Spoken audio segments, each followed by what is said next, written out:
Hi, everyone, and hello to all the Shining Stars out there. Welcome to our Shining Stars program, hosted by Kids Kids love love P20. Peace 20. Hi everyone, I'm Landon. Hi everyone, I'm Willa. Hi everyone, I'm Paxton. Hello everyone, I'm Isis. Hi, everyone, I'm Max. Hi, everyone. I'm May. We would like to welcome one and all to the Shining Stars program on Facebook. And YouTube of Kids Love Peace 20. Awesome. Welcome to the new year. It is January and it's 2026. So, how are you feeling this new year and what new activities or what have you done since this last month? So this Christmas I actually got a dirt bike, but the day after Christmas, I actually got injured. So I was in the backyard running down the hill, and then like my wheel got stuck, and then like my bike fell apart, and I hit my head and got a concussion and a sprained leg. Look, this is a picture of my dirt bike. Okay. This December and January, I went to New York for Christmas and it was like so much fun and it snowed a lot. And for New Year's, we went to the temple and did a fun gift exchange and we did lots of blessing. In the past month, I went to New York with my family and we had a lot of fun. Also, I started my new soccer season, which is pretty cool.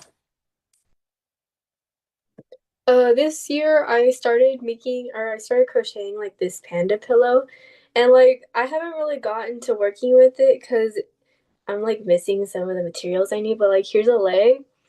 It's gonna be like a lot bigger than what I'm used to making, so I think it's gonna pretty excited for it. I think it's gonna be pretty fun.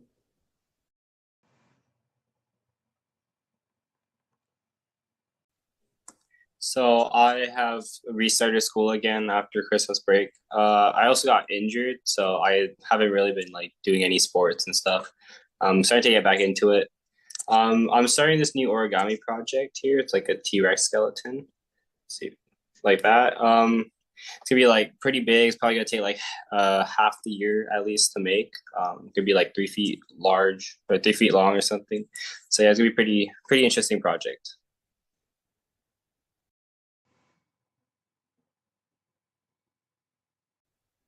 That's great. So, over winter break, some of you traveled, had many blessings, exchanged gifts, explored new hobbies, played sports, and overcame your injuries. So, these experiences that all you've had connect to the word respect.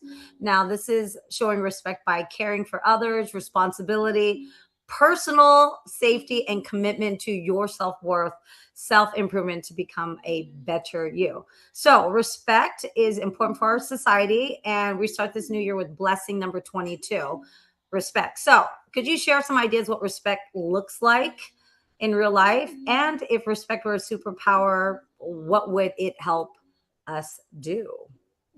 I think if respect were a superpower, it would help us treat everyone kindly even when we disagree. I see respect in many ways in life, and one way is showing respect to your teachers and your parents, like, for example, listening to them and giving them a helping hand. If respect was a superpower, it would be good because like people would get along and it would help people be kind. I think respect is listening to people or to the person you're talking to and being polite with them, and respecting them would give them confidence and make them feel good about themselves. So I think respect is just like treating people how you want to be treated, how you feel. That's how you like express yourself. I think being a respectful person makes you more likable, makes people want to be around you, and overall, people want to like become your friend or just be like around you and just know you. Yes, yeah. So thank you much for sharing. Thank you so much. So respect is definitely a huge characteristic trait that shows care in how we act, how we speak, and how we make choices. So definitely respect is a superpower because it's helping us overall. Now, this is just so beautiful. This evening, we're inviting Venerable Clint Camacho to give advice on the topic respects, which relates to our basic aspect of wisdom and relationship to community. So please welcome Venerable Clint. Namaskar. Hello, shining stars. It's great to be back, and Happy New Year, everyone. So, yes, it's another wonderful, wonderful topic to talk about. So, today is respect. What is it that we should know? Well, if you already know, what is respect? What is it exactly? So, it's really us realizing that, that we want to show our respect or show our, that we want to show that we know that there are people that are more valuable, more important to us, or more important than ourselves. And we express sincerely a humble praise that they deserve, whether it be by body or speech or even mind. And that's something that we do whether you are in front of them or not. So it's not just in front of them, you're like, oh, I respect you, you're such a good person. And then behind the back, like, whatever. Not quite, okay? So the respect is really a true feeling from within that you see, yes, I see the goodness within them. So that's why the next slide, what is paying respect? Is that we express that we are very aware of the good deeds this person does, and we truly respect them for it. And we see it in their actions and their speech. Why we say action and speech? Because we can't see what they're thinking, but we can see what they do and what they say. So because of that, that's a great way to help us go, this is how we know we want to share that respect for that person. So how do we do it? For example, let's say you're a student. Well, of course, we're all students. And suppose you bow to your teacher because you are grateful for the knowledge they gave you. Okay? Sound good? Yes, that's a good thing. That's a good way of showing respect. That's truly paying respect. Compared to a student who's bowing to the teacher because they're afraid of losing points. Uh-oh. Not quite. You see the feeling, the intention's different. When the intention is more gratitude and seeing the goodness in someone else, and you show that respect, that is truly showing respect. But if you're showing respect because you're afraid you're going to get in trouble or you're going to lose points or something like that, that's not actually showing respect. It's just going through the motions. And sometimes it's a lot of force. That's no good. Okay? So, the Buddha explained that there were 7 objects of respect, or things that we should really give respect to. There was the Buddha, the Dhamma, and the Sangha, the triple gems, right? Then there's also education, meditation, non-recklessness, and also hospitality. And you're like, so let me explain each of these. They're all very important. Of course, your parents are another thing that we also want to respect, but this is more looking at it as ideals. So with the Buddha, the wise one, we always show respect. How do we usually do it? If you ever go to the temple, you know that we bow 3 times, right? And it looks kind of like that, as you can see in the picture there. And you might be wondering, why do we bow 3 times? Some people think that there's a common misunderstanding that we bow for the Buddha, the Dhamma, and the Sangha. Not quite. It's a common misunderstanding because it's also 3. Actually, we're bowing because of the Buddha's wisdom, his purity, and compassion. These were his great traits, his great characteristics that he had above all other Buddhas. So another thing that we do in the temple area, especially in the area where we meditate and chant, we don't wear our shoes. This is why we take off our shoes in the area.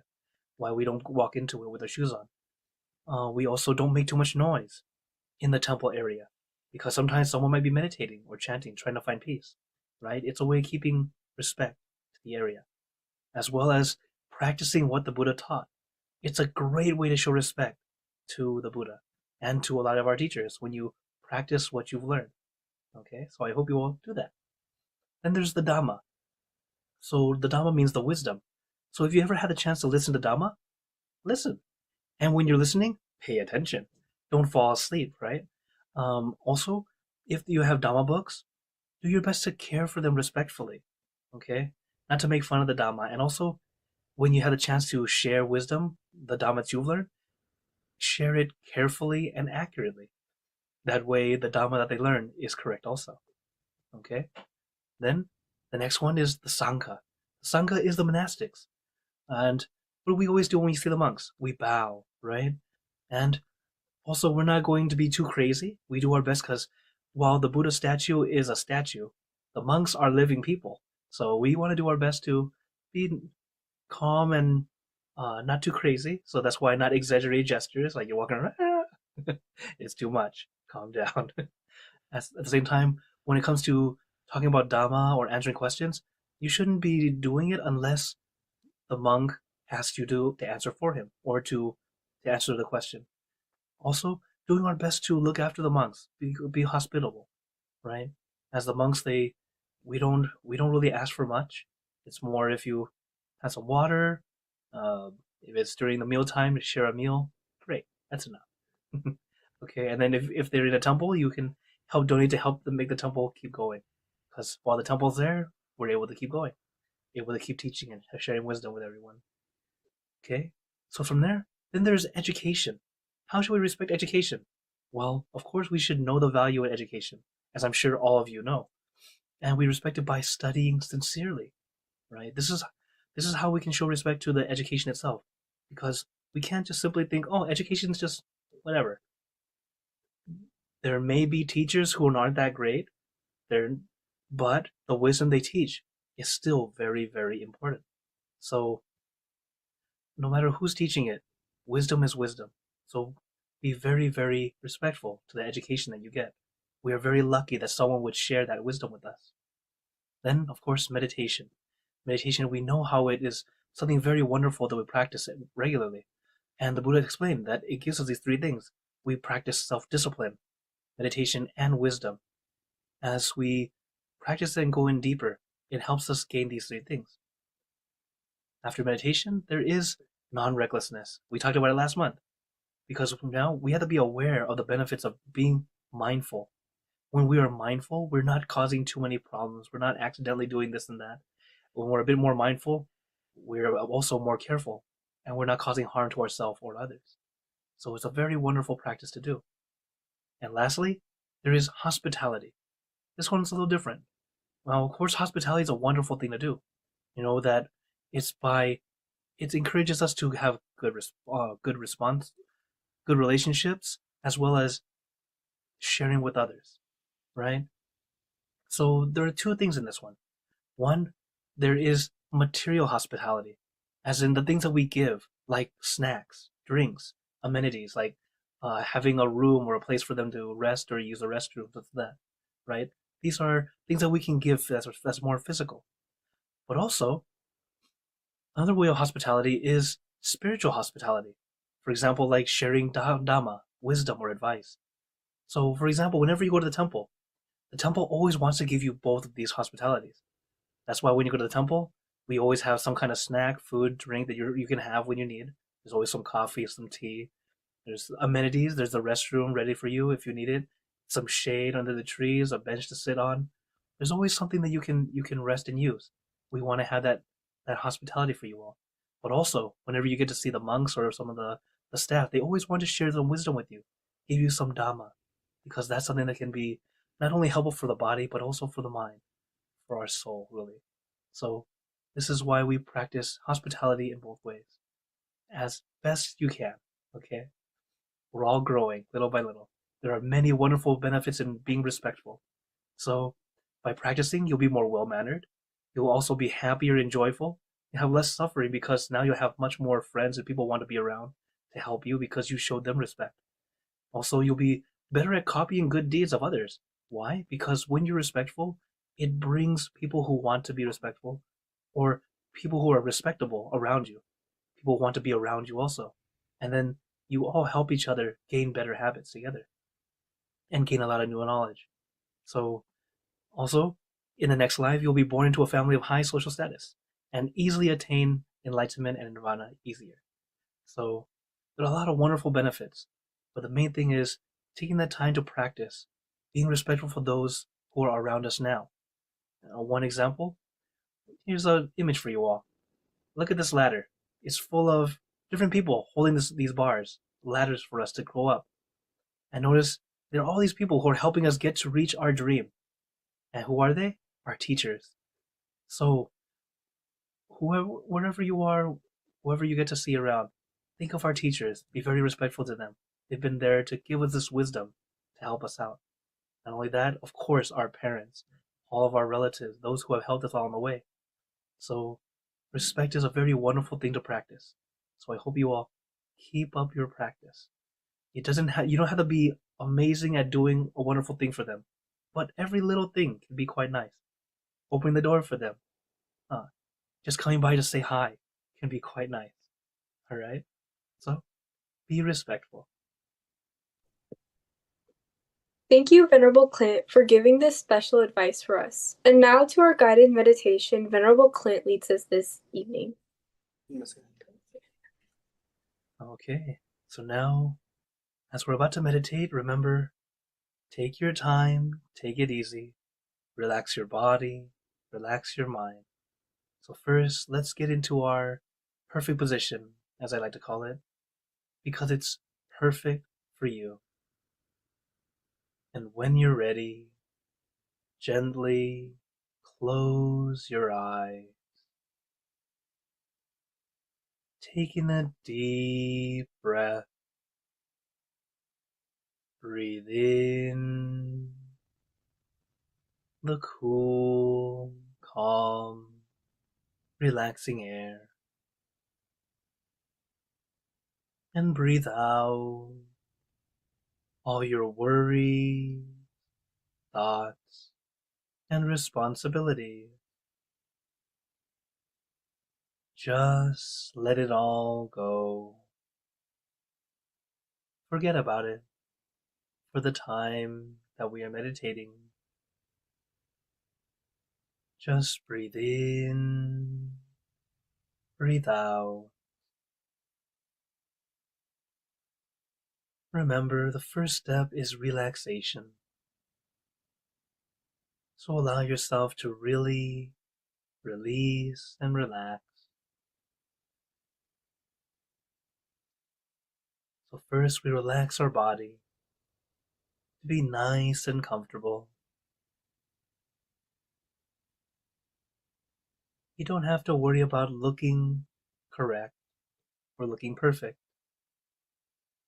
We meditate for inner peace, not Instagram. We're not taking pictures right now,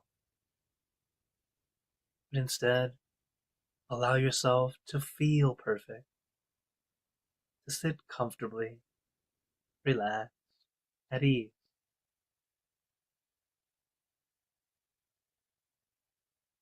If you're practicing at home, on your own, it's also okay to lay down.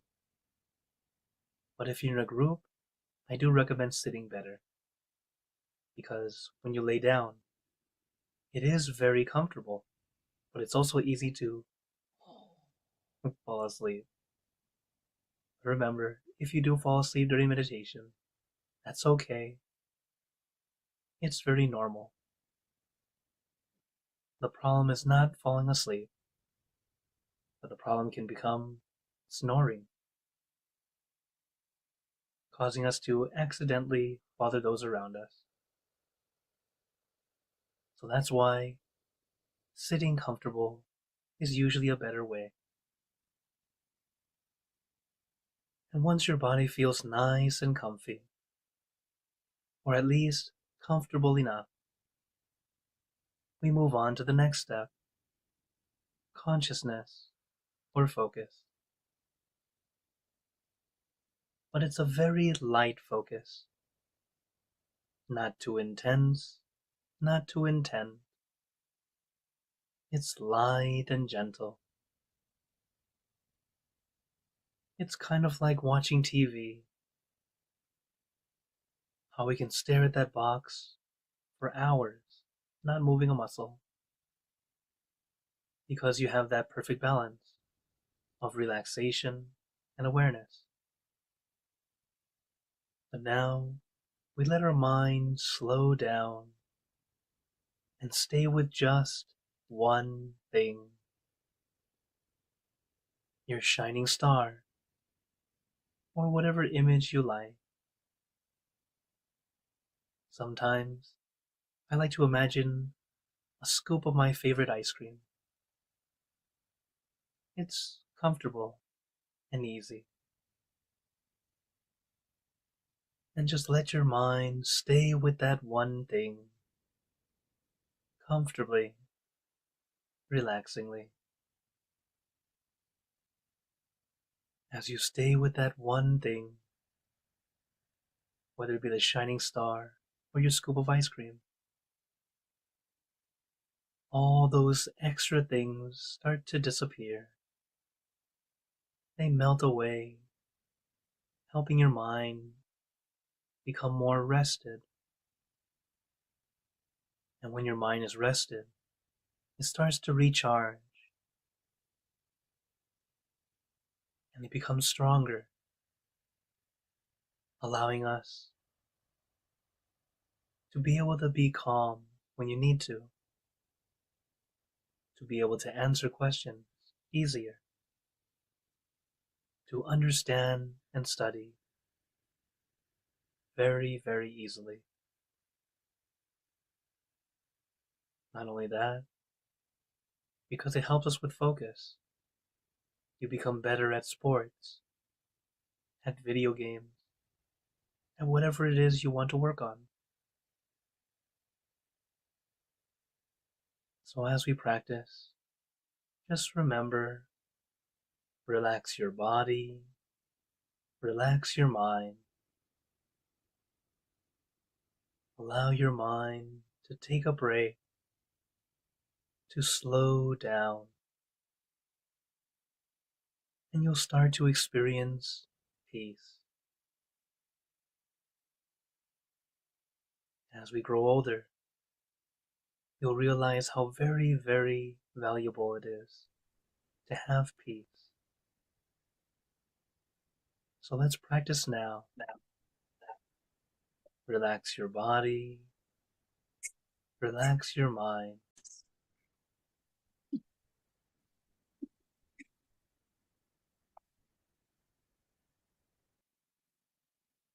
Sama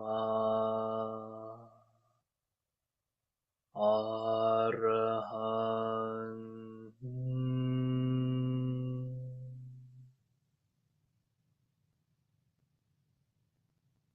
Samma Arahan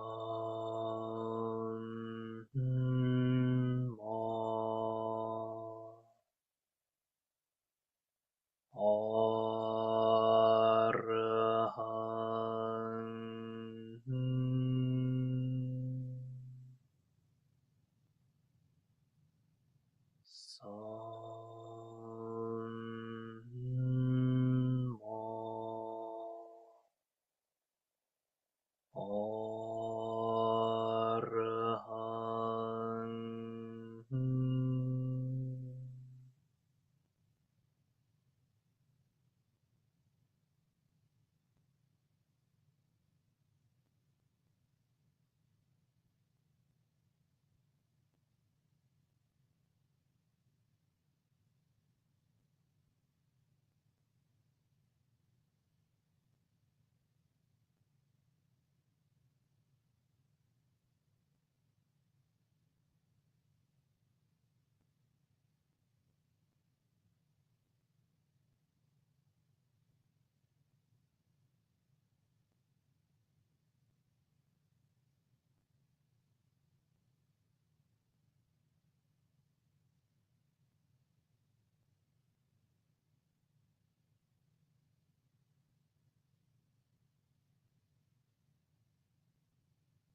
Now, let us take in a deep breath. And when you're ready, and at your own pace, gently opening your eyes. Take your time as we slowly come back. You can take in a few deep breaths, do a little stretch if you'd like, as we slowly come back. How is everyone feeling? I feel refreshed and peaceful. I feel happy and calm. I feel calm and peaceful. I feel like refreshed and focused. I feel pretty relaxed right now. I'm refocused. And Avery said in the chat that she feels very relaxed, calm, and very refreshed right now too. Yeah, great job, everyone. Whenever we practice, it's always about taking that time to do it. A little bit a day goes a long way. You don't have to meditate for hours. You're not a monk. We're all regular people. Just a little bit a day can be very helpful. And as you practice it more and more, it gets easier. And you'll start to gain that peace from within. And when you have that peace, nothing can bother you anymore. It becomes your own little superpower. So I hope you all practice this superpower. Keep your peace. Practice every day. Thank you, Venerable Clint, for leading the meditation this evening. And don't forget to meditate as often as you can each week. Thank you for joining us this evening. Have a great week. Till next time. Bye. Bye. From everybody at Kids, Kids, love, love, Kids peace. peace, 20. 20. Bye. Bye. Bye, everybody. Bye.